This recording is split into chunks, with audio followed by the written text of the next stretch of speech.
All right, y'all, let's cut the music. Welcome back to another episode of hashtag CB99 Talks. 157 is the episode, around 157. What's going on, y'all? Back again. All right, man. Another live. Got to cover some fights. We had another card yesterday, so we got to speak on this one. What's going on, Marcus? Kenta said hello, everybody. What's going on, man? Yeah, here to talk about yesterday's fights. And Ozaza Keto, what's up, man? What's going on? We got some fights this weekend. We got some UFC. So I want to give my thoughts on these fights from last night.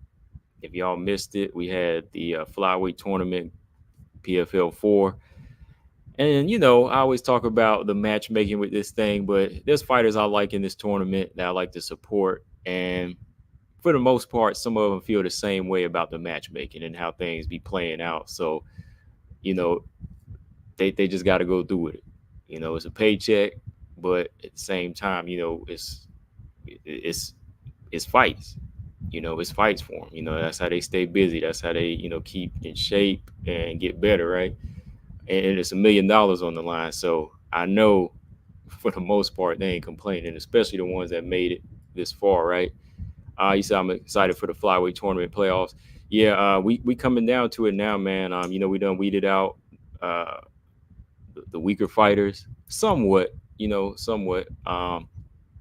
weeded out most of the weak fighters, so it's coming down to it. And then you got the PFL Europe tournament, which to me I found a little bit more interesting as far as how they do the matchmaking over there. It seems like they got a legit system where it's like winner versus winner of this fight, and this semifinals makes sense. Like you don't have that many of the losers making it this far, or putting in the losers with the winner or the number one seed. You know what I mean? So that's what's kind of throwing me off with how PFL 4 regular season is doing it. So it's just weird. Zazakita said Connor did do better in the rematch. Yeah, she did, man. She did. I actually I had her ahead too.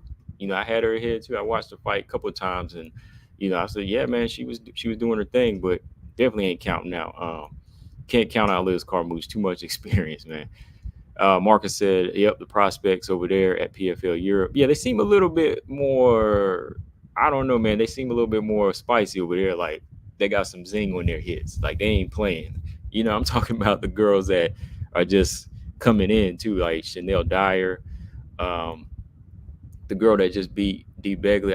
I keep forgetting her name, man. Like I keep forgetting it, but what I'm talking about, the blonde girl, young blonde girl. Got that power in that hand, man. Like between her, and Scatsizi, Valentina Scatsizi, them girls, they are threats for anybody. But yeah, Chanel Dyer, we looking out for her. Okay, yeah, Paulina, and it's a Polish last name. That's all I know. All right, man. So let me run through these fights here. Zazakita, I know. Hold on here. Let me pull this up. There we go. I'm sure I've seen you a few times here, but yeah, just sit back and chill, and we'll have conversation here while we talk these fights. It's good to see you in here too. Uh, some of the same, folks is always in here. So yeah, let's talk about some fights here. I'll give y'all my thoughts on what I've seen and what's really going down with the semifinals. All right, and you know what, like I saw them call it out too. The commentators did call it out. They're like, oh, a lot of people hating on Dakota because of who she's being matched up against. I'm like, well, if you noticing that too, I mean, you must feel the same way. You know what I mean? Like, because nobody's saying that about Jenna Bishop or Tyler. They fight winners of their fights, but Dakota, she's winning, of course, and yeah, she's a good fighter. But if you feel that same way too, it's kind of like you must understand where people are coming from, right? So that's all I'm saying. Zach Mojo, what's up? James, what's up? Zach said, I think Ditcheva is getting an easier fight for the semifinals. Oh yeah. She's not getting a harder fight like the rest. I'll put it that way. They aren't giving her harder fights like that. This is her hardest fight though. She's getting Jenna Bishop, but we'll talk about that here in a minute.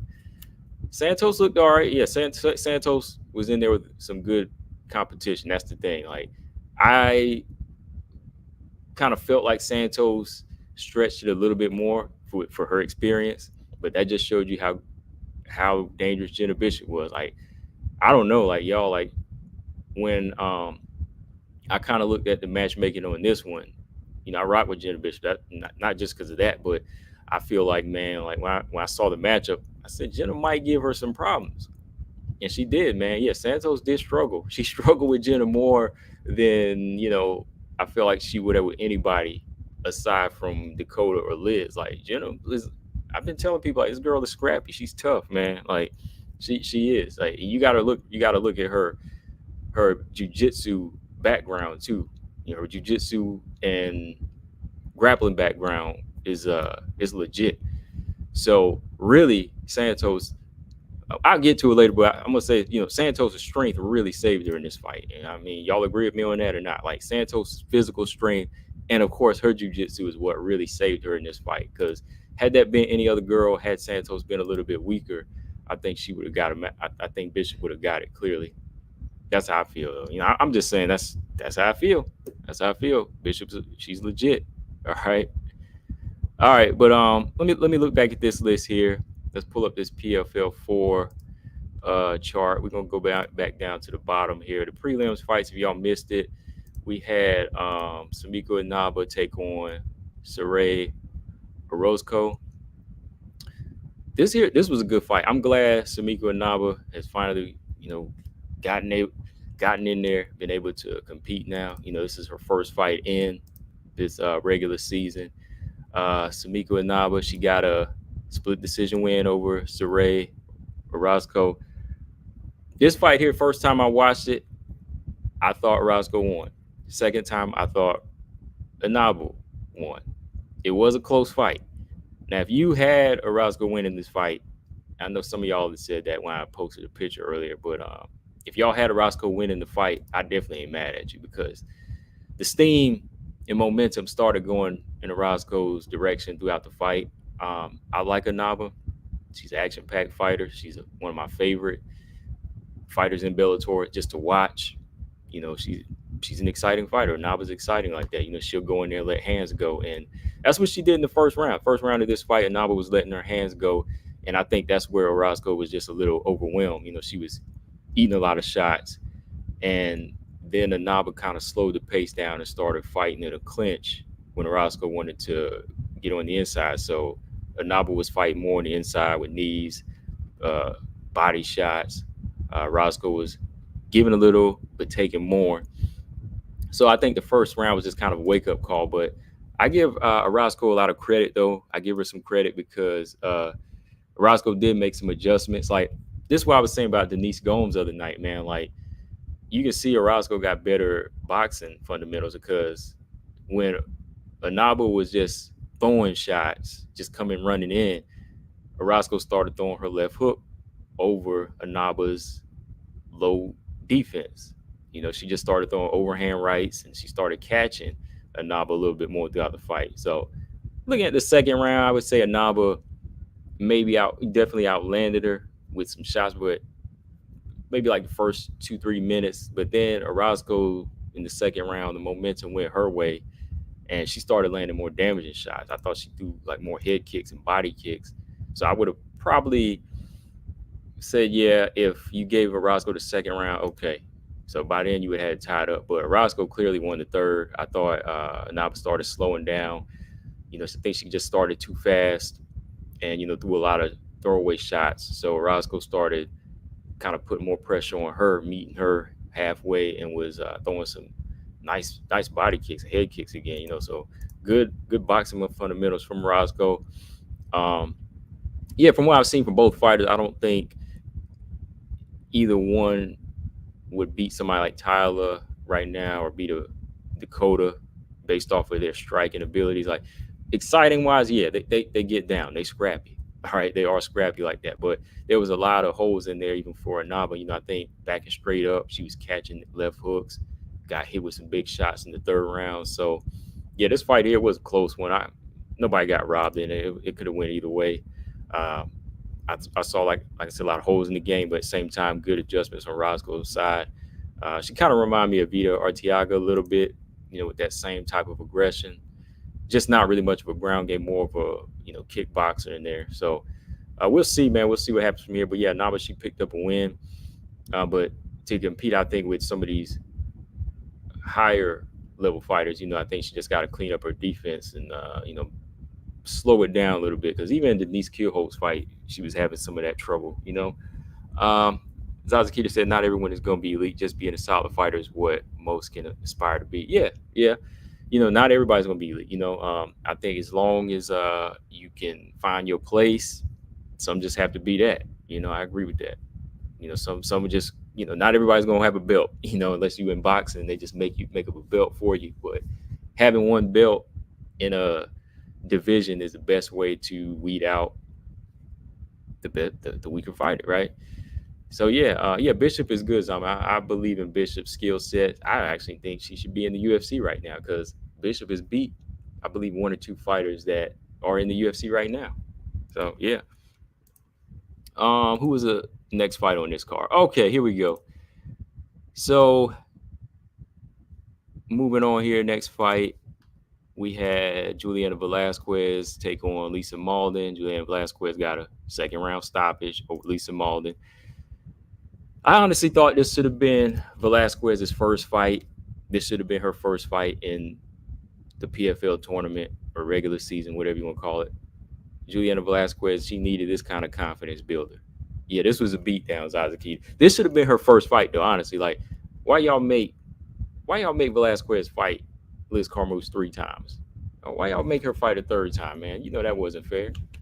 This should have been her opponent, but y'all gave Lisa Malden to Dakota Ditcheva, of course. So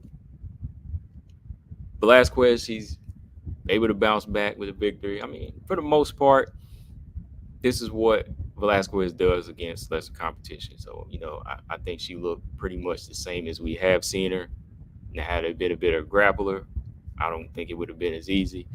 She pretty much controlled the fight like she has with some other Bellator fights. They're able to back her up, land them hard left hands. She put a beating on Lisa Malden in the first round. Hit her with some heavy shots to the body too in this fight. I believe did she drop her in the first round too? She got dropped in the first round, but it was in that second, man. When she caught some heavy shots to the body, she had to drop a level like she was going for a takedown, man. But yeah, when she dropped that level, whew, I knew what that was. It was that body shot. But when she went down like that, I said, okay, it's just a matter of time. She's not going to get Velasquez down. Velasquez takedown defense is good enough to keep Lisa Malden off her. So she rolled her, landed some heavy ground and pound, and Lisa Malden was just hanging on by a thread. So the ref had to stop it. Massacre. Just a straight beatdown. Yeah. So yeah, let me see. Yeah, Juliana Velasquez, this was a confidence builder for her. She needed this fight. So this will get her maybe a fight with Inaba. Maybe she'll be like a stand-in if somebody else pulls out, or like if there's an injury between Liz, Tyler, Jenna, Dakota. Juliana Velasquez has a chance to get back up there. She has a chance to maybe get a victory. So happy on Velasquez's part. She can crack that 3-fight losing streak. She needed that, to kind of help her mentally. Lisa Malden, as far as where she fits in this tournament, man, at 6-5, she's young, 34. She's younger than Velasquez. I just think she gotta go back to the drawing board. I'm sure they'll have her back, depending on how her contract looks. But she's a big flyweight, but some holes in the defense. I can't really pick just one strong suit from her. Like, I don't know if she has power, takedown defense. A lot of work to do on her side too. So I don't really see her advancing that far in this tournament. Yeah, but yeah, Juliana Velasquez. Still seeing her with them big grapplers and girls that's gonna be in there trying to take her down. Whew. I like to see that matchup with her and Tyler Santos. Nah, Tyler might hurt her though. I think Tyler would probably hurt her. I think so. Yeah. All right. Third women's fight. Let me see. We had Ilaria Wani, Shanna Young. These picks have been pretty easy, right down the line. I've been getting all these picks. I mean, Ilaria Wani, Shanna Young, unanimous decision. I ain't gonna lie, look, Ilaria Wani, man, that girl's exciting too. Like, again, like you say, Zazakita, not everybody's going to be elite, and that's how I feel with Ilaria Wani. She's not really a exciting fighter. I mean, she's not really like somebody I see elite, but she's exciting. She is an exciting fighter. I like the energy from her. I like how she'll come in there and she'll be pitching them right hands like a baseball. She'll be trying to knock you out. She'll be leaving her chin out there as well. I knew when you matched her up with Shanna Young like that, it was going to be like a brawling type of fight. But I gave Ilaria Wani the edge because she puts good punches together. She puts good combinations together. Shanna Young is doing a lot of fighting behind. And that's how this fight went. I mean, round after round, I just seen Ilaria Wani, throwing the right hand, follow up with a left hook, something going to land, ripping some leg kicks. Shanna Young landing a couple jabs here and there, just fighting behind her, landing here and there with leg kicks, trying to get the fight to the ground. But Ilaria Wani just kind of explosive like that. So, yeah, I knew Ilaria Wani was going to get this one solid down the pipe against this type of competition. Same thing with Lisa Malden, Shanna Young here. I don't really know where her place is going to be from here, even just in moving forward. Like I know what level she'll probably have to be on, maybe more Invicta or LFA. But as far as making it further here, Maybe she matches up against Lisa Malden. That's kind of where the level she's at. But Alara Yawani, same thing with her. I think Alara Yawani is a few notches higher, of course, but being in there with some of these hard hitters, like you already seen her fight Tyler Santos, she just leaves her chin out there too much for a girl like Dakota Ditcheva. I think, Dakota Ditcheva, she probably stop her too. Now, good fight I like to see. I hope they make this matchup is Alara Yawani and Sumiko Inaba. All right, like I don't know what that's going to decide, but that should be a good fight. To me, that's a good fight. Alara Yawani and Sumiko Inaba. If you just want to see two ladies go in there and bang and just go at it, that's going to be a good fight. Somebody getting dropped in that fight. I tell you, somebody is getting dropped hard. They're going to get back up, but somebody's going to get dropped in a Alara Yawani Sumiko Inaba fight. So, yeah, Alara Yawani, let's see, unanimous decision over Shanna Young. Next fight here, this was probably my favorite fight on the card. All right, and y'all know me, I'm a striking fan, I'm a stand-up fan, boxing fanatic, but this grappling match, the grappling exchanges in this match here were exciting to me. Tyler Santos and Jenna Bishop. Tyler Santos gets a split decision over Jenna Bishop. Watching it 2 times in a row. Well, not 2 times in a row, but I watched it 2 times. I think that, Tyler Santos did struggle in some parts of this fight.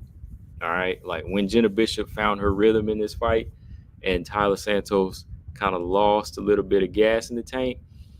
The more I watch, like grapplers like this, man, like your cardio has got to be on point. And, Jenna Bishop, like the way she kind of paced herself, even off of her back, she still had enough in her tank, man. Like she still had enough in her tank. So I definitely think that Jenna Bishop is somebody that you got to look out for, like especially on the ground. Very tough, very tough.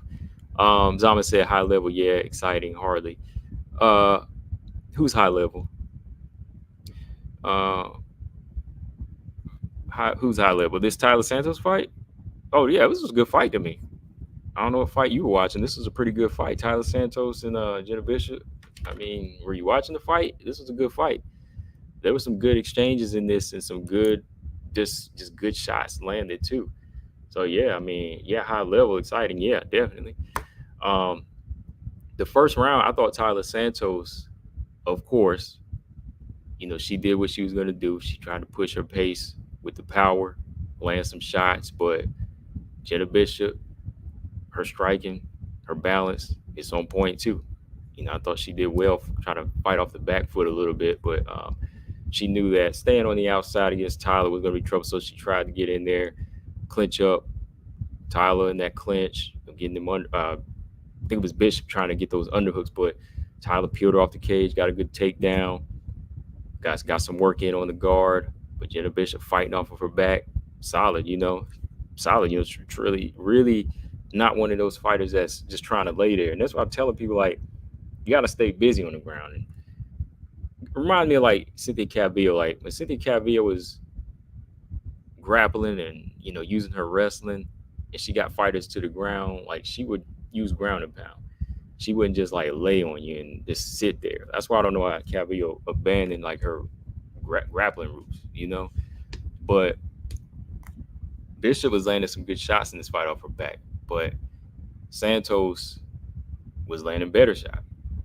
I think she was landing better shots, so she won the first round with her ground and pound and, just her overall strength. Saw Bishop trying to get her guard high enough, try to get that submission.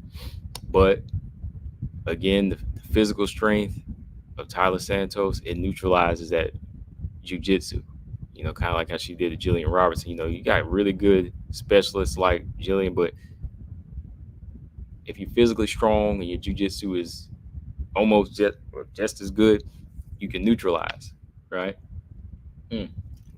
Second round was tough. Second round was a little bit tougher to call. I know Bishop did get a take. She was credited with 1 takedown, but it looked like she got 2 in this round. but she had a lot of good moments of just control on Tyler Santos, just kind of neutralizing Tyler. Tyler did land a few good strikes in this round, but when Jenna was on the inside, I thought that she was doing better as far as controlling on the cage for like the first few minutes of the round. And I felt like she was just getting more time in where she was doing more work. She was doing more work and just kind of pacing herself out. Whereas Tyler still kind of swinging for the fences with some of her shots. She kind of was able to cancel that workout in the second round, which is where I see some of the judges gave it to her. It was like 2 minutes left in the round, same as the Anaba fight, where they come on strong in that last 2 minutes. Santos got her own takedown again. She gets another big takedown over Bishop, and she finishes on top again with a few good shots in and just top control. So when she did that, I said, okay, that might cancel it out. Both fighters were kind of looking tired at this point because, the grappling, the grappling between these two was pretty tough. They were really going at it in here. Jenna Bishop, though, man, the third round, like she just started letting it go. Tyler landed a few good shots again off her back foot, but the way Jenna Bishop was pushing forward in there, and there's one point where they exchanged left hands. I was like, okay, Bishop, she took that well from Santos. Then she doubled up like a left hand on Santos, like snapped Santos' head back. I was like, okay, all right, I see what she's doing there. And then Santos went in for that clinch. And when they went in for that clinch and the fight goes to the ground, I was like, uh-oh, Bishop got that full mount on Santos. But something told me like it was a scary moment here for Santos. But I was like, Santos, her BJJ is good enough to the point where it's really tough for me to see her get submitted by anybody in Bellator right now or PFL. Like Santos's submission defense is solid. Like I was a little worried, but at the same time, I was like, I think she'll get at it or get stopped. Like Bishop did have her down. Like she had that full mount, and when she had that full mount, Santos started bucking. But when she went to bucking, good transition from Bishop. That just shows you like her level of BJJ. She got the back. And when she got that back, she got some time in, almost got that rear naked. Had she maybe put a little bit more just squeeze and just gave it all, and just control that wrist a little bit more, she probably could have got her out of there, man. I was like, uh-oh, Santos in trouble here. But this just came down to, I think, again, Santos, cardio. I know, James, you asked about the cardio. It could have been that. It could have been that pacing, starting off fast. And then just by the third round, she getting a little spent. And evidence was here because Bishop, she's, a solid grappler. She's a solid grappler. Her jiu-jitsu is at a high level, So when it came down to that point, whereas Bishop kind of saved some for the third, I think Santos started fading a little bit. Had she not did enough to steal that second round, fight definitely would have went in Bishop's favor, I think. Because I was, whenever they were reading them cards and they gave one card to, what was it, 29-28 Santos, and he was like 29-28 Bishop. When I heard that, I was like, uh-oh, Bishop might get this one, man. Bishop might get it. So, yeah, man, that was a good fight, though. And this just shows you, like, this is what happened when you got the best fighters fighting the best. Like, ain't nobody going to get run through like this. So, I give both of these fighters credit, both Bishop and Santos. They're part of the better fighters in this tournament. Where they are facing they're facing competition. They're having to face competition. They're not getting fed easy fights. Paul, what's up, man? He said PFL talk. Yes, sir. PFL talk. Let me check these comments real quick before we go to the next fight. Zazakita said, one thing I think about Bishop's match against Dakota is that Bishop will be able to clinch against Dakota and shove her against the cage. Now, the whole fighting style's got to be different, though, Zazakita. Like, when you're taking on Dakota, I'm going to be real, like, she's going to have to be careful about dipping her head because she ate a couple of knees from Santos in this fight. And we all know Dakota, she's sharp, she long, and she throws some heavy knees. So the way she dips her head under to try to get in, she's got to watch it because Dakota could come up high with a knee. But Santos did catch her a couple of knees to the body in the second round, I believe. It was either the second round or the third round. Santos caught her with a couple of knees to the body. And Jenna Bishop, she took him well.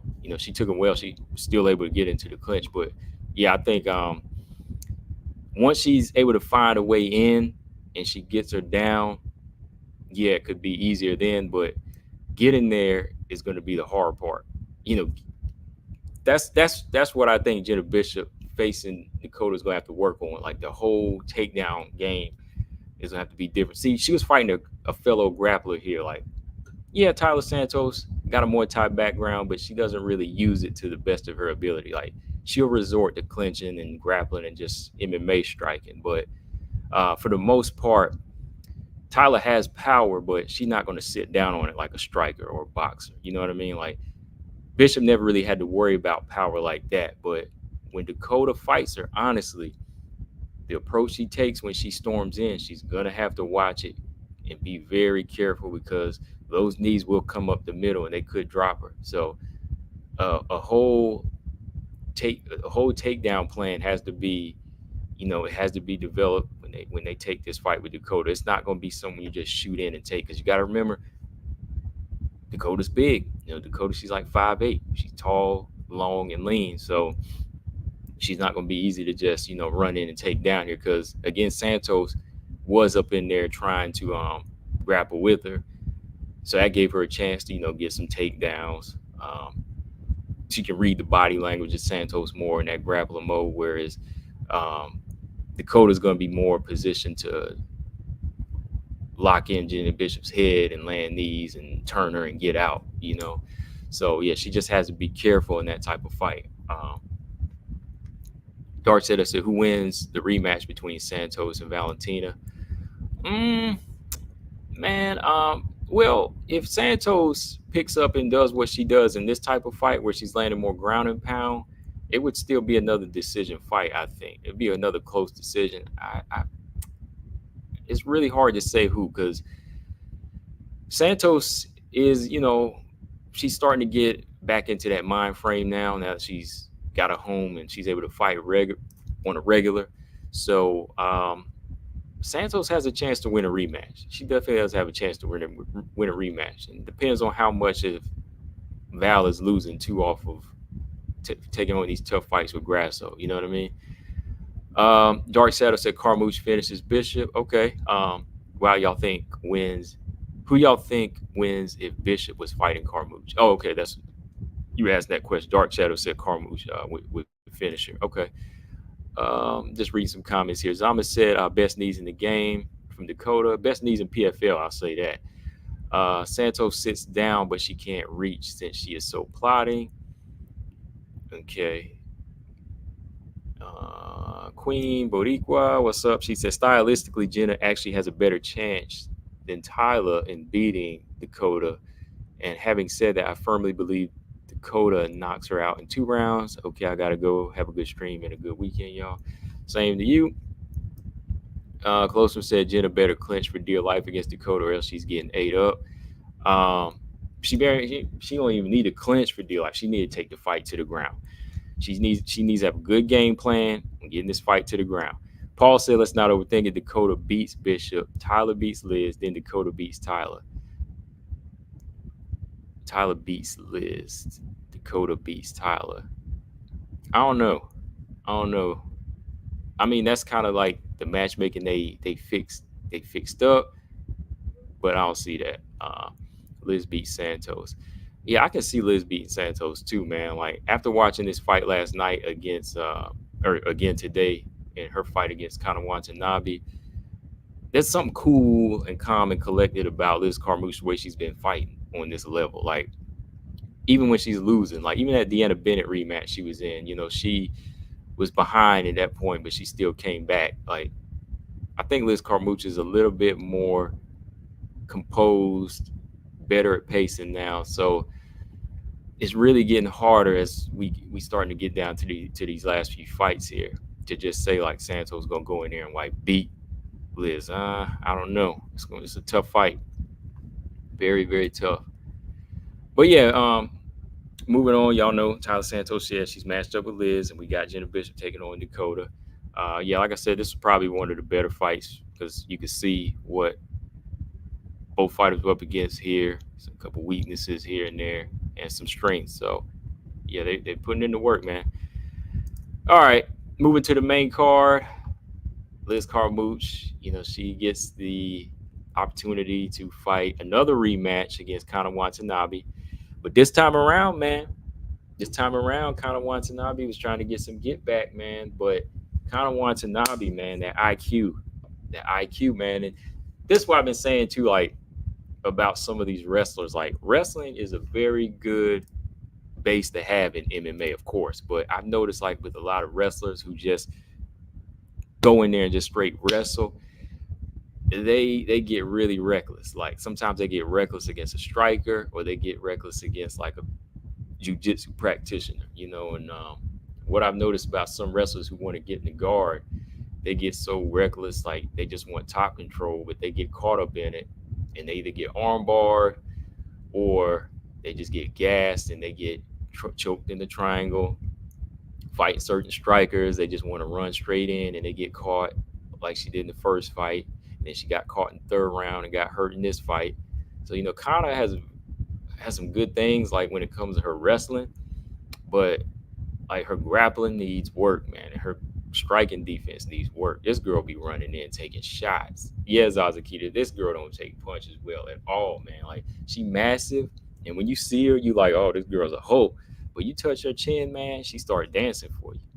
I'm not being mean. I'm just saying, like, that's exactly what she's doing. Like, they're not developing her striking defense here. Like, she was getting caught. She was getting pieced up by Ali Malay a couple of times in that fight. Had she not got it to the ground, they would have, she probably would have got stopped in that fight. But in this one here, man, she had a nice lead. But she just was going for the gusto too much in the third round. And had she survived in 10 seconds, she probably could have won the decision. But Liz Carmouche said, nope, I'm going to finish this thing. I'm the veteran. I got this. And boom, Liz Carmouche gets a third round armbar, man. I mean, first round, like Liz Carmouche, she was doing, well, no, not Liz Carmouche, Kana Watanabe. She didn't want to repeat. All right. She didn't want to repeat of the first fight. So when she came running across the cage, I was like, what's she doing? And she went to diving. She went to dive for Liz, and Liz just was like, okay, we're going to neutralize that, put some weight on her back, sprawl. And that's kind of where Kana Watanabe was when I thought Liz might lock her up in like a ninja choke or whatever. But she, okay, Kana's game plan was working for her, because had she stayed there a little bit longer with the neck out, she might have got submitted. But when she was able to get Liz to the cage, she got her down, got some ground control time in, and used a lot of her wrestling to just kind of neutralize. Liz almost got an armbar in this round. First round she did, she almost got a submission there, where I think Liz was looking more for submissions. That's why she was losing these rounds. She was just kind of like laid back. She was just kind of laid back and just kind of looking for opportunity. Like Liz really wasn't like panicking in there or just overwhelmed. Like if you look at her, like she was looking for submission attempts, where Kana was looking for position. So bad idea, of course. Yeah, when I won't say it was a bad idea because it worked. Kana is reckless enough you can find an opportunity, but that don't work on everybody. But it was definitely a good game playing this fight, because Liz just kind of sitting on the back, waiting for those opportunities. Didn't come. Lost the first round, lost the second round. She got out wrestled a little bit. It's kind of in the second round. Good control there, but kind of hands down, looking a little bit spent. Try to go up in there. Second round, third round, running crazy in there, and I know she got clipped. She did get clipped in this round, and there was one point when she got clipped. Liz marched across the ring or across the cage and let her get back up. She came running in and caught her with an uppercut. So at that point, I'm like, I think Kana might get knocked out again. She's about to get knocked out again, and there was another point when Kana like dropped the level and she's like down on her hands, and Liz catches her with the right hand, hits with a couple shots. I'm like, okay, she about to knock her out again. But she actually went to the ground with her and gave Kana a chance maybe to just survive, but Kana still reckless in that guard. Boom, boom. And there it is, the armbar. with 10 seconds left. So, yeah, I think Liz was definitely behind. I had her losing the fight, but never in a point like she was done, like she was out of the fight. She wasn't out of the fight. She was just losing the fight. And with this type of fighter, she knew what she was looking for, and it was a good game plan for her. Again, this is a fighter that she's already faced before. It's not really somebody that gave her a huge test in this tournament, but I think Liz has enough experience at this point and skill sets to take this thing home, man. Like when she fights not Tatiana. I see y'all talking about Tatiana. When she fights Tyler, I think Liz has what it takes now. Like style wise, if Tyler is not all of one thing in this fight, like if she's not the dominant striker or she's not the dominant wrestler or grappler in this fight, I think Liz will be able to adapt and find opportunities. She'll have opportunities to control Tyler Santos. And it could be the moments on the cage. Like when I look at the physical strength too, like Jenna Bishop had some good moments where she kind of pinned Tyler up. Once you get underhooks on Tyler, you just kind of lift her arms up like that and you kind of start going to the body. You can kind of sap the strength, when you leave her there for a few minutes around, So yeah, Liz definitely got a more than enough. She got more than enough tools to take this whole thing home, I think. I think, yeah, when it comes down to it, Dakota might be that challenge because Dakota is so focused on striking that, much like with Joanna, I'm definitely not saying she's Joanna yet, but once you start seeing shades of a fighter that wants to stand, they take all the proper precautions to stay away from the ground and to perfect their takedown defense. And, if Joanna was maybe working with her, Joanna's probably helping her with that takedown defense. So, yeah, when it comes down to styles, yeah, Dakota might be a little bit of trouble. But even then, if Liz can get her fight to the ground, Liz has more than enough to control. So that's really what it comes down to, I think. But yeah, Tyler and Liz, like, it's not going to be one-sided on Tyler's side or on Liz's side. But yeah, Liz more than enough to win the fight. Closeman said kind of had a good game plan, but because she knew she was outmatched on the feet, so she went for the takedown ASAP. That was smart. It was smart to go for the takedown, but maybe it was just the way she was doing it that I felt left her open to submissions and just tired her out in the fight. Like, I think going into the fight, yeah, their whole thing should have been maybe work on defense. Just work on the defense a little bit. Not try to get spent in there like she did, because by that third round, pink hair was everywhere. It was all up in her face. She was tired. She was tired. She did get her 2 good rounds, man. She should have just sat back. She just sat back, or maybe laid and prayed in that third round. And that could have been it. Zama said Dakota is brutal with everything, just with striking. She ain't brutal with no ground game. Let's not oversell it, Zama. Don't oversell a fighter. We still got to see something happen. Don't cheat the people. Don't cheat the people, because out of 11-0, I don't know who was that tough that she was that brutal against. All right. Question: how many seasons we think Dakota is going to spend in the PFL? I don't know, man. If she gets this million, if she doesn't get this million, I think she might stay around for another one. If she doesn't get this million, yeah, I don't think if she doesn't get the million, I think she might stick around for another.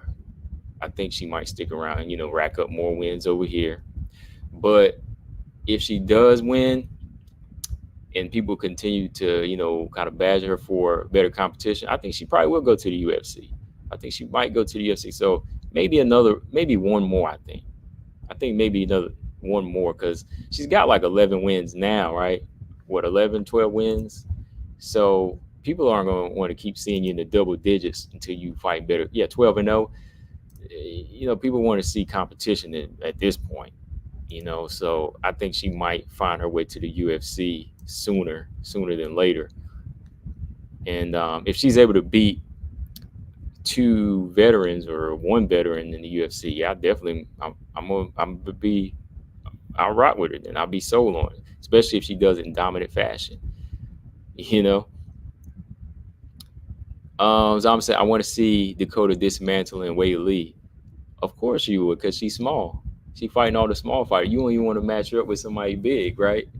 You want her fighting strawweights like she fighting now, right? You want her fighting small fighters? No, man. Like you don't see. You didn't even say you want to see her fight somebody at flyweight. You don't believe in her, man. You want her against strawweights too. See, that's what I'm saying. Like y'all don't. Do you believe in her enough that she can beat the elite at flyweight? You know, you want her fighting 115ers. Oh, mm. So you gonna have her fighting the same level of competition she fighting here. You might as well have her fight Carla Esparza then. Colostrum said Jenna did good, but how did a judge score that fight for her? It was close. It was close, man. It was close. I watched it twice. It was close. I could see her winning. Like that second round, man. That second round, I think that one judge probably felt like she had better control in there, but Tyler did swing back in and get her a good takedown to end up on top. So it wasn't like it wasn't Tyler didn't win by a wide margin like that. She definitely was in there with a good fighter. I think Dakota could beat Casey O'Neill though. Honestly, the rankings in the UFC need to kick out some of the bad flyweights. Yeah, I think I actually was thinking like Jenna Bishop could beat Casey O'Neill too. Like I just kind of matched them up. I didn't even think of Dakota, but yeah, I think Jenna Bishop, like honestly, I think she should be signed to the UFC right now compared to some of the flyweights they have. Honestly, yeah. All right, so that was fight number 5, and this fight here, I ain't even gonna call it a fight. Dakota wins by first round finish. Big surprise. No, actually, there were some people felt Chelsea Hackett was gonna win this fight, and I was like, nope, Dakota's gonna win in the first round. And I kept thinking body shot, body shot. How did she win? Body shot. Of course, Dakota drops them bombs to the them knees to the liver, follows up with a left hook to the body. Down goes Chelsea Hackett. I know everybody wanted to feel like they wanted to feel like she had a chance, but I just wasn't sold on it because it comes down to energy, man. It comes down like I like Chelsea Hackett, like nothing against her, but it comes down to somebody that's gonna let go and not stand for crap. You know what I mean? And I didn't see Chelsea Hackett having that energy. Like Liz, Tyler, Jenna, those are the fighters that are gonna have that energy. Like, hey, we here to win too. We here to win, and we don't care who you are. I just kind of felt like this was a fighter where Chelsea Hackett was going to go in there and just be there. I'm sorry, that's what it was. That's how it showed up because Dakota is just on another level when it comes down to striking. Like, yeah, Chelsea Hackett has striking that got her here, but she lost to Victoria Leonardo in the Contender Series. I'm just saying. I'm just studying. I'm just studying fighters where she's kind of faltered before. Her last win was like Cobra Kai Bennett, and that's kind of the level she's on. Cobra Kai Bennett, she's a newcomer. She's a newcomer in the game, and that's the level of fighter that she was on. Whereas Dakota has been getting better by fighting these other fighters, but she's fought more. So yeah. I didn't even think Chelsea was going to go in there and give this thing 3 rounds. No, it was easy work, and it was kind of a sad showing for a co-main event. Whereas I think if you put Tyler and Jenna as a co-main, at least you got 3 rounds of 2 fighters going at it. Whereas this one was a co-main, it was like boom, that's it, done. Turn TV off. I'm out. Gotta go work out. That's what it was like to me. I was like, as soon as the hook landed, I'd say, okay, I'm done. I'm gonna get up. Marcus, what's up, man? He said Hackett needs to fight Shannon Young. That's better competition for her. Yeah, that's better competition for her. Shannon Young. Yeah, that's better competition. Like Ilaria would be too much for her. Ilaria would probably be too much for her at this point. Zazakita said Hackett should go to straw weight. She's only 5'4". Yeah, when I saw the size difference too, I was like, whoa, like look at this size difference, man. Like look how big this girl is too. Like y'all really put her in there. The girl that got submitted by Jenna Bishop in one round, you put her in there against her right now. Come on, man. I was like, it's too big. This is too big. This girl's too big. It's too big of a task for her right now to pull off an upset. I was hoping she would give us a good fight, but she'll be back. She'll be back. Um, hmm. Yeah, Shanny. I'm just thinking of names outside of Shanny Young. Maybe the Orozco. Fights like that. Maybe Evita Arteaga's. They bring her back into here at some point. It was a good fight for her, but the mission they're putting her on right now, Dakota, that is. I didn't see her having any. I didn't see her having any roadblocks here in this fight. Simple striking. First round starts. Ding, ding, ding. Right hand down the pipe puts Chelsea Hackett down. Good straight right hand, by the way. It's a straight right hand that Tyler needs to watch out for. It's a straight hand that Liz, Jenna, all of them need to watch out for because, yeah, striking fundamentals are on point. And if you're not up to par on your boxing and how to take a right hand away, you will get dropped. And I will be honest there. I'm being honest. Yeah. So she gets dropped. Dakota go after in that clinch, knees to the body, left hook. She done. That's it. Right. So yeah, moving on from here. Boom, boom. There it is. We got the number 1 seed Dakota Ditcheva, as they say on PFL, taking on the number 4 Jenna Bishop. And we got the number 2 Tyler Santos taking on the number 3 Liz Carmouche. You know what that means? Got to take at least one of these two at the bottom out. So Dakota ain't got to fight either one of them. Or she ain't got to fight both of them. Right? Got to take at least one out so she ain't got to fight both of them. So let these two fight it out at the bottom. So we don't got to worry about one. And then, they hoping Jenna comes in here and lays down. But I think Jenna should give a good fight here. If Jenna gets in there on the inside and has a good takedown plan, avoids them power shots, she should be able to get it. She should be able to get her down to the ground. It's going to be interesting on the ground. That high level jiu-jitsu versus a high level of stand-up game, Muay Thai and kickboxing. Who's going to be able to do what? Who is Dakota's takedown defense going to be good enough to stop Jenna Bishop's takedowns? We'll see. Does Jenna Bishop have good enough defense in wrestling to avoid the offense and sap Dakota's strength, give her something different? We'll see. Santos, Carmouche, these are both Valentina challengers, former title contenders. It all comes down to who's going to be more patient in this fight, I think. Who's going to be more patient and know when to pull what tool out. Not just try to go in there and exert and try to be dominant in something that the other one's going to be able to just neutralize. Can't do that. James said, my man super hype on a girl that hasn't stepped in the door. Zazakita said, is Dakota really training at ATT? I believe she is because, Joanna's, I've never really seen like Joanna striking with her or sparring with her, but she's been in there. Like I've seen her in there. I'll put it this way. I see Kayla Harrison more. Kayla Harrison, she's a name in ATT, but I'm not really sure is she in a different branch? Like there's so many different ATTs.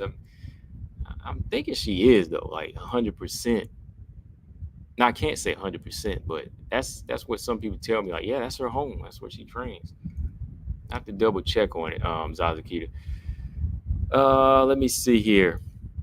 But yeah, that was a tournament. I will say this too, man, about the tournament. Do you find it weird though? Like Dakota's the only one that hasn't fought winners. I mean, am I wrong for thinking about that? Because Jenna Bishop had to fight Tyler Santos, right? Liz Carmouche, she beat Juliana Velasquez first, right? And she fought the winner, Kana Watanabe. Tyler Santos, she beats Ilaria Wani, and she fights a winner in Jenna Bishop, right? Dakota fights Chelsea Hackett, who lost. Now she's fighting Jenna Bishop, who lost to Tyler Santos. Like, kind of find that weird. You know, it is a little weird. Like, I kind of find it weird. Anyways, because I'm just saying, like, everybody else had to work hard as far as fighting their fights. You know, I'm just saying, like, everybody had to work hard as far as everybody works hard in the gym. Dakota works hard in the gym, yeah, no doubt. She's not making the matches, so I'm not blaming her. I'm just saying, like, everybody else has to get up for the winner. They got to get up. They got to get up and fight because they taking on a dangerous opponent. But when you look at the number one, I'm like, dang, man, she's number one, but she just fought two people who lost. She just fought somebody who lost, and she's about to fight somebody else who had lost.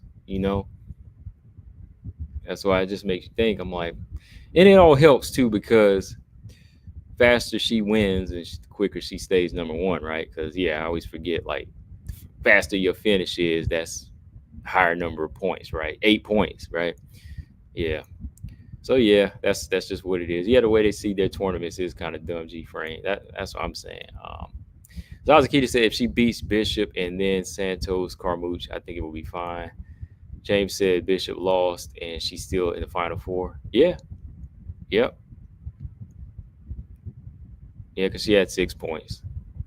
It's because of the point system, yeah. Because Juliana Velasquez, she won a fight, but she won a second round finish, but her points don't add up. So it's like a point system. So hopefully, Bishop, she can go in there and do something, because she working too, hopefully she can go in there and do something, man. This is the fight she should have had last night, but nope. So now she's getting the opportunity to go in there and do something. All right. Carmouche is still ranked when she left. Yeah, she was, right? So overall, like I said, I like a lot of these fighters in the tournament, and they did put on some good fights. There was a couple interesting finishes, but I just think that some of the matchmaking here was a little questionable on my part. As far as seeing how other tournaments have been done in the past. But now that we're down to these last 4 here, I think it's gonna be good. This should be good now. This is really what they wanted anyway. So they try their best to try to get it down to the money making fighters. Kayla Harrison, same thing they did with her. She's gone now, so they got to keep things alive and moving by bringing in a fighter like Dakota. And I understand it is entertainment because I see a lot of people who watch WMMA just for the looks too. Because I'm looking at comments on Dakota, and a lot of people, they're not even questioning like who she fights. Like, they're just like, oh man, she looks great. Like, she looks good, this and that. So there's that audience, and they got to cater to that audience, But hopefully, like y'all are telling me, well, not just like y'all are telling me, but hopefully, Dakota, if she is that, if she does beat one of these veterans too, she can show us all up, Because I like to be proven wrong when it comes to fights too, man. Because I want to know. I don't want to know who's going to be the winner all the time. Like, in these tournaments, been picking and pretty much getting a clean sweep. It's more fun sometimes when you lose because then you're like, oh man, I didn't know that person was going to do that. Or like, oh, I didn't believe that person had it in them. James said Chason is fighting Mayra Bueno Silva. I got Macy Chason in that fight. When are they fighting? Is it for 302, right? UFC 302, or is it 303? It's at the end of the month, right? I'm gonna go with Macy Chason in that fight. I think Macy's big enough and strong enough to win that fight. Zazakita, they got it as a high main event too, man.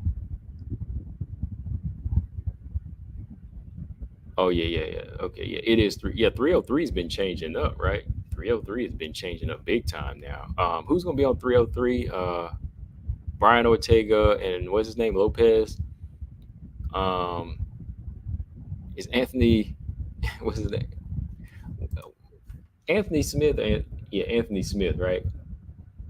Anthony Smith is fighting in place of. He's fighting Oberg. He's fighting in place of Jamal Hill now, right? For UFC 303. Yeah, Pieta is fighting Proska now too. They're having a rematch. You know, this card got all jacked up, man. Conor McGregor, man, this card got all jacked up, man. I'm going for Yuri again. You know I'm going for Yuri. I gotta go for Yuri Proska. Hopefully he can.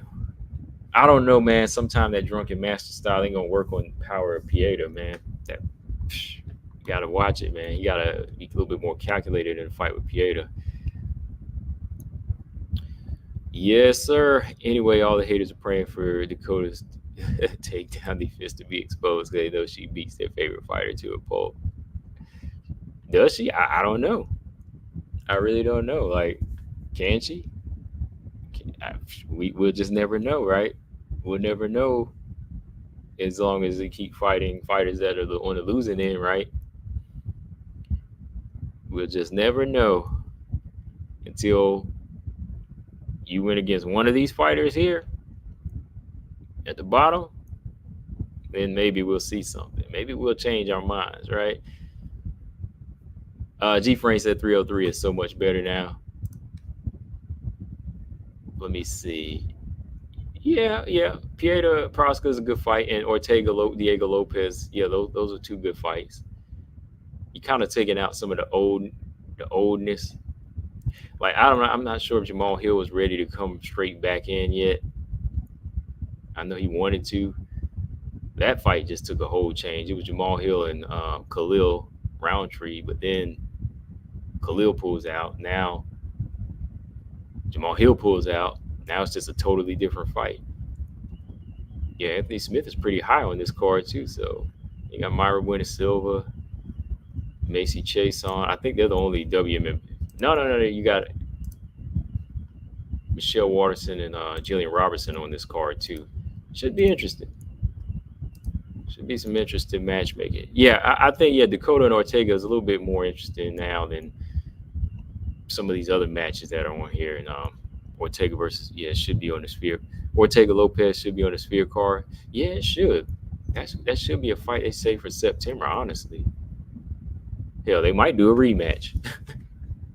They fight now. 3 months later, if it's guaranteed a banger this time around, shoot, they might make them come back as long as nobody needs stitches. Walter Bell said, I think this girl, Dakota Ditcheva, is the real deal. Okay. I think her striking looks good. I like a finisher. But when you tell me that she's like an uncrowned UFC champion, I think different. Well, not you personally telling me that, Walter, but I'm just saying, like, when some people think that she's like the uncrowned UFC champion and doesn't need to go through the gauntlet, I'm kind of like, okay, I don't see that. Yuri was doing good on the feet before Alex left him, James said. That's what I'm saying, man. Like, he could do good all night, but Pieta always got that power, man. He's like that George Foreman in this division. That's what's going to be the issue there, man. Let's see what we got, man. Hold on. We got some fights this weekend I want to run through here real quick. Got a flyweight fight and a strawweight fight, too, for y'all. We got Gabriela Fernandez looking for her first victory in the UFC, taking on newcomer Carly Giudici. And then finally, we got this matchup. It's been canceled a few times. This would be a good strawweight fight between Josephine Knudsen and Julia Polostri. Okay. This is the, what is this? UFC Vegas card, I want to say. 93, something like that. All right, just pulling up a couple things. Yuri is a roller coaster. Yeah, he is, man. Yuri. Just when you think just when you think about Yuri's about to lose a fight, he's right back in it. He's a movie, man. That guy's a movie character. I like him. I don't think I really ever seen a bad fight with Yuri Proska, honestly. Okay, here we go. Um, yeah, Gabriela Fernandez, like I'm saying, she is on a 2-fight losing streak. She's coming over from LFA, came over from LFA, if y'all didn't know, but she's fought Jasmine. She got outworked on the ground, got drowned in that fight. Teresa Bleda, same situation. Now she's matched up with Carly Dudici, who I think is probably a better style matchup for her. She's a 3-1 fighter, long, big flyweight too. She actually lost in the Contender Series against Ernesta Karetkai, and Dana White felt like they did such a good job that he signed both of them that night because Ernesta and Carly both put on a good performance. Split decision, but he felt that she gave a spirited performance enough to put her on, and that's what it was, So she's here at 3-1. I think this could be a fight that's be a little bit more comfortable, I say, for Gabriela Fernandez. Like, as long as she ain't got to worry about the ground here, because Carly likes to fight on the feet. She's a tough fighter, likes to get in there and strike. And Gabriela Fernandez, her trouble, they've been setting her up with big grapplers. She swings for the fences too. So, usually when she gets gassed out, she's getting taken down and she's getting handled. So they have to kind of be careful with the matchmaking here with Gabriela Fernandez. Give her somebody that can stand here because last time she's been kind of drowned in her last 2 fights. Let's see, Carly, young fighter, like I said, 3-1. Still some things we need to find out about her. She's a heavy striker. Has 3 finishes. When she fought Ernesta, was a big, durable fighter. That one there, went the distance, but they were in there banging. So this might be more up Gabriela Fernandez's alley. There might be some more trading in this fight. This one should be more of a banger than you see a lot of grappling and a lot of wrestling in this type of match. So Gabriela Fernandez, let me see. I would give her the edge in this one. Carly Dudici definitely she could definitely win this fight and that chin be out. She's long, taller by an inch. I expected more to just be an exciting fight. It's hard to pick in these unranked fights. I'm just going off of experience here and power with Gabriela Fernandez. So if she draws Carly into like a punching match, if she draws Carly into a punching match, she could land something big and maybe drop her in this type of fight.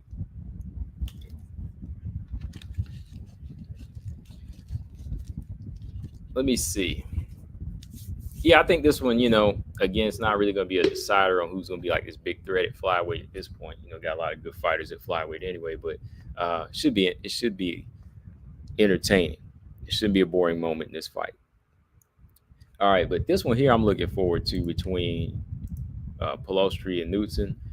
This fight got canceled a few times. I know Pelostri had to pull out. Good style matchup here. Knudsen's undefeated. Pelostri, she's got some experience. She's got like 15 fights in the game already. Finally getting to make her debut after winning the Contender Series. I want to say last year. Yeah, she won the Contender Series last year, but she's been out for a while. About a few months. Yeah, just about a few months, like 10 months. So yeah, I remember she fought 2 times actually.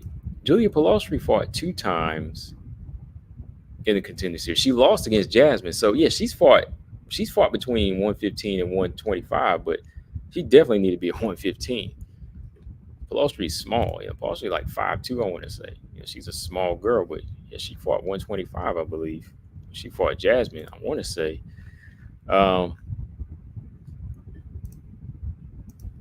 Style-wise, okay, Vinny said I think Pelostri gets the win. It's hard to say, man, because Josephine Newsom, she's strong, real good Muay Thai fighter, real strong on the inside too. She just doesn't like get a lot of finishes, but she can control fights. Some people, they start to boo when she's fighting, but she knows how to control fights. She's landed some good thud shots in the past, just never really followed up.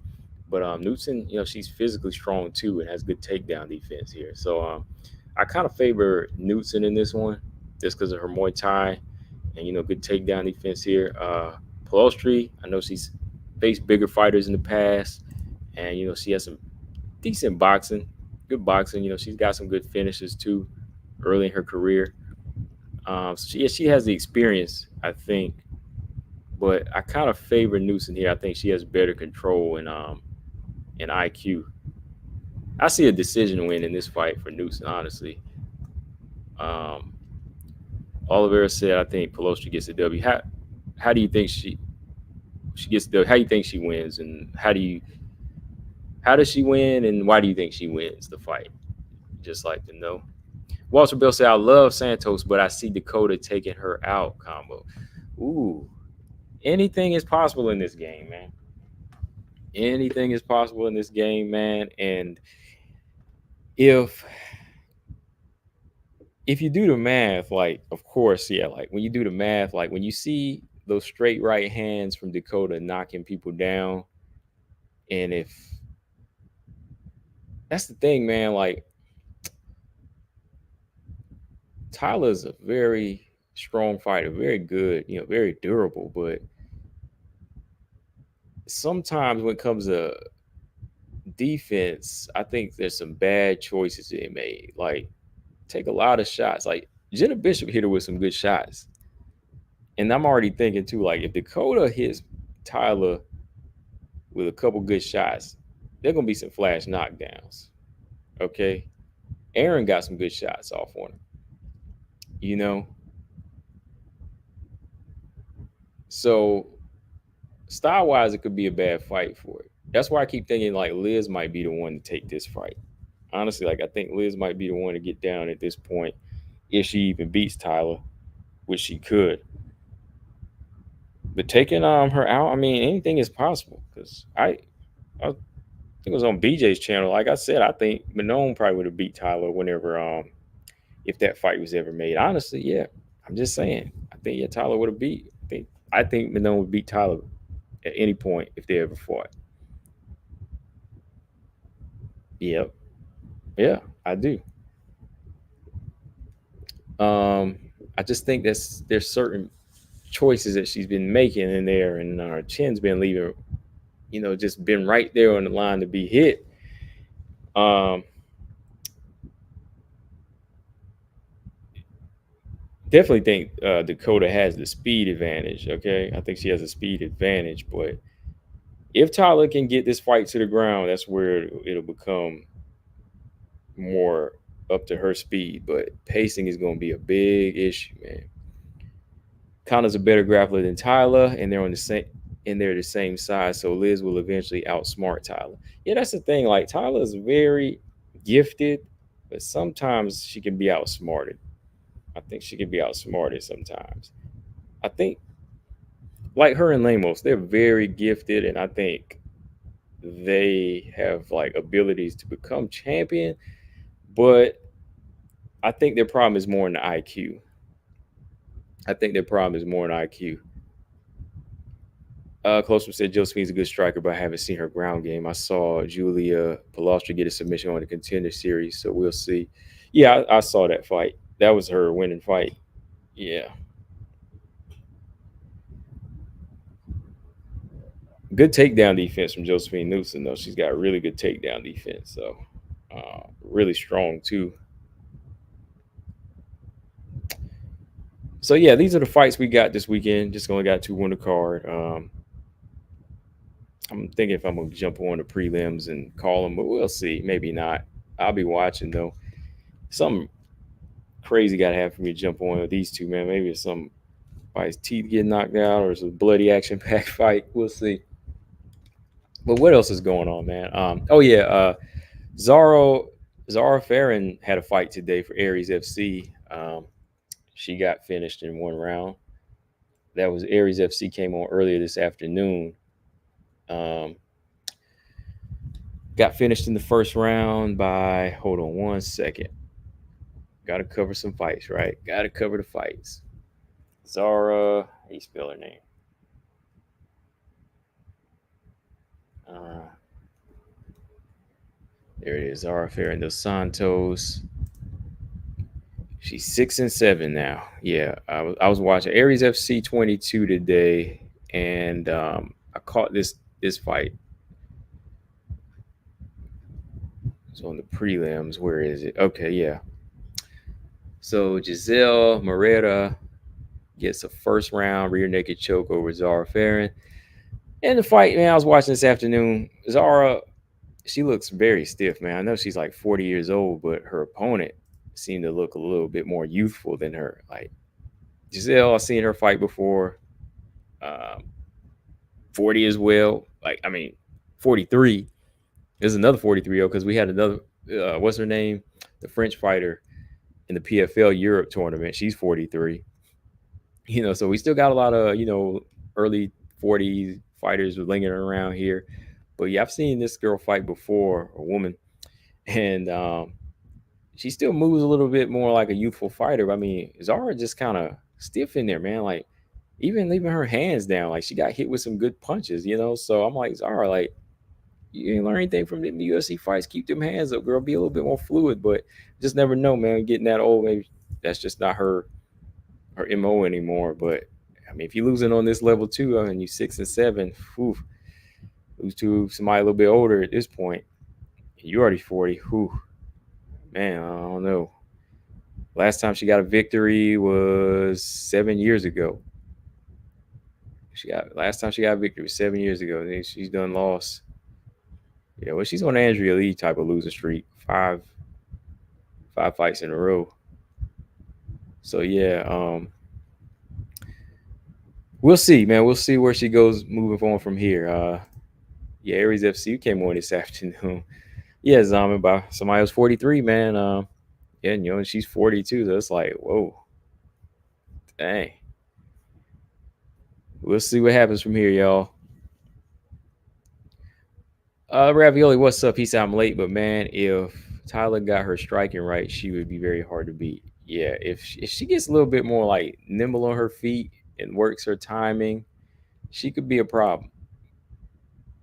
Like she could be even more of a problem, not just when she gets into close quarters, but when you got some youthful people that are lighter on their feet and they can throw good straight punches, maybe not even the best on your feet, but people with just good straight shots, they can catch Tyler Santos right down the pipe sometimes. So I just think that's kind of been her weakness. Still getting hit. Hopefully they come in with the right mind state of just kind of pacing themselves against Liz Carmouche. They don't try to go into this high paced grappling match with Liz Carmouche in the early rounds. Yeah, Conor did all right though this time around. Whenever she was on the ground, she did all right, but she was still a little bit reckless. That Liz Carmouche, and that's the thing I say too. Like Liz, I think Liz Carmouche throughout this fight was kind of like, I don't think she was really like overwhelmed. I think she was just really looking for that opportunity. Had it not come, she would have been in trouble. But I think she knew that this fight could still be hers. So I think Liz, she's definitely a good, smart grappling, good, smart grappler.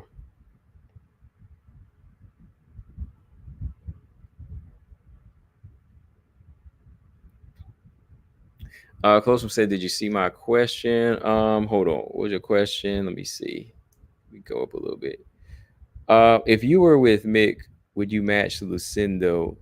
This question, okay. If you were with Mick, would you match? Who would you match? Who would I match Yasmin Lucindo with next? Hold on. Let's look at the rankings. Who would I match Yasmin Lucindo with? Let me take a look here. Let's see what we got. Strawweight rankings. Hold on. Strawweight rankings. Okay, so Carolina is no longer ranked. Carolina Kowalkiewicz is no longer ranked. Yasmin Lucinda was number 13. I would match Yasmin Lucindo.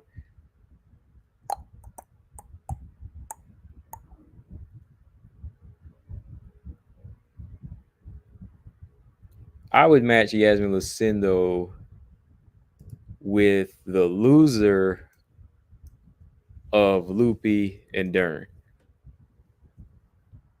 Yeah, I would match Yasmin Lucindo's young. Yasmin Lucindo's young, so I don't think we have to rush her to get all the way to the top yet. I would put Yasmin Lucindo in there with the loser of Dern Loopy. Because if Dern is a loser, there's a lot to learn from that fight, too. There's a lot to learn. There's a lot to gain by beating Dern, even if she loses. There's a lot to make a statement off of Loopy as well. Maybe, but for somebody Yasmin and the fashion that she could beat them in, just as far as how she's come along and who she's just beat against, Carolina. Yeah, I would put Yasmin in there with the loser of Loopy Dern. Now, if it happened to be the winner too, if they made that fight, I don't think the winner would be a bad idea. I just don't want to see her get too far ahead right now when she's, still early 20s, and see her go in there and get, beat by one of these better strikers. Yeah, because she's ranked number 13 right now, and if she fought Dern and Loopy, loser, that'd still be a good fight. Angela Hill, I don't know about that fight. Angela Hill make everybody look bad. I wouldn't put her in there with Angela Hill right now, man. Angela Hill been on a mission. Like, Angela Hill be making people look bad. So I wouldn't do Angela Hill right now. That's not a good fight for Yasmin Lucindo. Ebos sitting around there at number 8 too. Yeah, so loser of Dern Loopy, or if Amanda Ebos wanted to move back down to 115, why not? Let's see, you got Pinheiro at number nine. Pinheiro number 12. Ain't nothing to gain off of that fight. She just lost. Tafarici number 11. Now, I don't even want to see that fight. I think Yasmin Lucinda would win that, but I wouldn't. Colosso said I was confused because Loopy lost to Verna and still got a higher ranked opponent. I think Loopy, she fights backwards, and Lucinda deserved a higher ranked fight. Yeah, I think the thing is, like, the way the matchmaking worked on this one, I think they're trying to give Dern a lower ranked opponent. So it kind of works. It's working out more in Dern's favor, I think, where they're trying to match her up. But, Loopy always been like a fighter that comes through. I know Loopy just lost to Verna, but Loopy been in the UFC for a while now. She be taking a lot of fights. So they probably like, let's go ahead and give her that fight.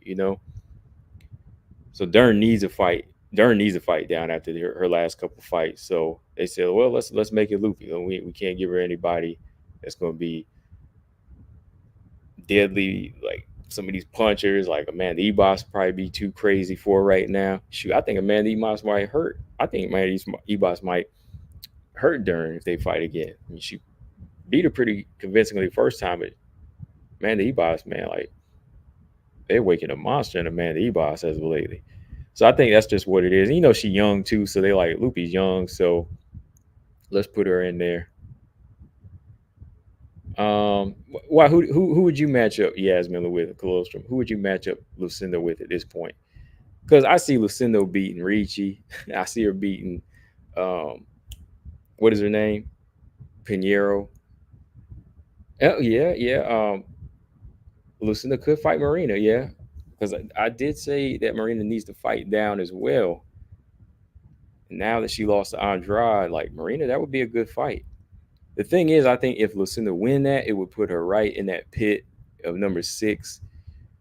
And then there's Andrade, and then there's Lemos, and then there's Jan Jana.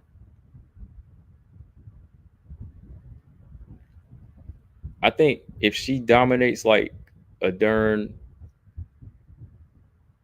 Loopy loser winner, I like to see that Marina fight next. Who's Verna fighting again? Verna got a fight lined up? Oh yeah, Lemos, right? Yeah, Lemos and Burner fight. Yeah, Lucindo Marina, that'd be a good fight though. I think if Lupe really, if Lucindo can stay outside of the power, and if she wants to take that fight to the ground, if she works on her ground game, yeah, that could be her fight. Because I think it's Yasmin Lucindo's time, man. I think she's been evolving and progressing a little bit better than Yasmin Haurigi has. Paul. So I can't listen right now, but I'm reading the chat. Just sending some love for Josephina. I'm excited to see again on Saturday. I hope she gets the W and proves that she's that real deal. Yeah, man, I'm going. I definitely want to see her go in there and get some, get go in there, get some respect. See if she can go in there and do it. Been enjoying her fights. But on that note, y'all, yeah, it's been about an hour now, hour and a half. I'm gonna get up out of here. Shout out to everybody in the chat. I'm gonna think about going live for the card tomorrow just to catch a couple of WMA fights with y'all, but we'll see. Yeah, good questions y'all asked, man. Appreciate that. Just make sure y'all hit the like and subscribe. Y'all love talking WMMA as much as I do. Just subscribe and like, and I'll catch y'all on the next one. I am out. Peace.